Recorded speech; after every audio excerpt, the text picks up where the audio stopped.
السلام علیکم ناظرین، میں ہوں سید اویس کاظمی، آپ دیکھ رہے ہیں احساس نیوز۔ ناظرین، آج کی بہت ہی عام اور بڑی خبر سے آگاہ کر رہے ہیں۔ رپورٹ عمران خان کے حق میں آ گئی۔ اگر پنجاب میں گیم بدل جائے تو پورے پاکستان میں بازی پلٹ جاتی ہے۔ اگر کسی بھی چیز کا جائزہ لینا ہو تو سب سے پہلے پنجاب کو چیک کیا جاتا ہے، کیونکہ یہاں پر سیٹس بھی زیادہ ہیں اور ووٹرز بھی زیادہ ہیں۔ اب یہ جو الیکشن سے بھاگنے کی کوشش کر رہے ہیں، ایک وجہ یہ ہے کہ حالات نہیں سنبھل رہے۔ دوسرا، عمران خان صاحب قوم کو روزانہ نیا انکشاف کرتے ہیں اور روزانہ بتاتے ہیں کہ ان کو اس وجہ سے حکومت سے نکالا گیا۔ ایک سروے میں یہ معلوم ہوا ہے کہ یہ جو مہنگائی ہے وہ خان صاحب کی وجہ سے ہے یا موجودہ حکومت کی وجہ سے ہے، لوگوں کی زندگیوں پر اثرات پڑ رہے ہیں یا نہیں۔ عمران خان کی حکومت کے بعد موجودہ حکومت کو 2 مہینے ہوئے ہیں۔ ایک رپورٹ جاری کی گئی ہے۔ IRSI نے ان 2 مہینوں میں ایک رپورٹ جاری کی ہے۔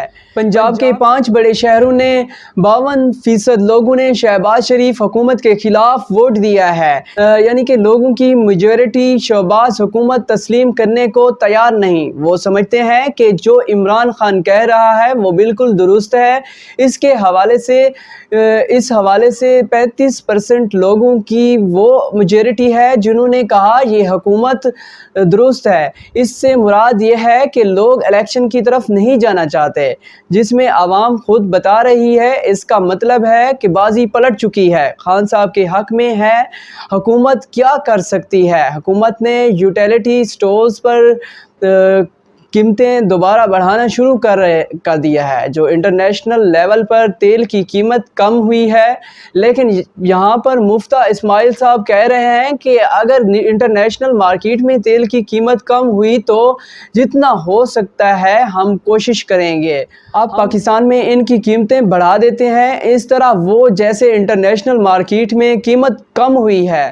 پاکستان کے جو مختلف روڈز ہیں ان کو گروی رکھا گیا ہے، قرض لینے کے لیے گروی رکھا گیا ہے۔ ان کو اس سال 2000 ارب لینا ہے۔ انہوں نے جو سبسڈی دی ہے، جولائی کے مہینے میں یہ سبسڈی ختم ہو جائے گی، حد سے زیادہ بلز آئیں گے۔ انہوں نے جو بجٹ پیش کیا ہے وہ ابھی تک اپروو نہیں کیا گیا ہے۔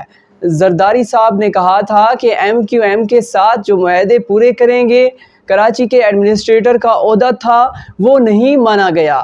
یہ آپس میں لڑ رہے ہیں۔ فروغ نسیم جو MQM کا وکیل تھا، آج انہوں نے کہا ہے کہ الیکشن کمیشن کو الیکشن مسترد کر دینے چاہیے۔ اس نے کہا ہے کہ اگر سندھ لوکل گورنمنٹ ایکٹ تبدیل نہیں ہوگا تو شفاف الیکشن نہیں ہو سکتے۔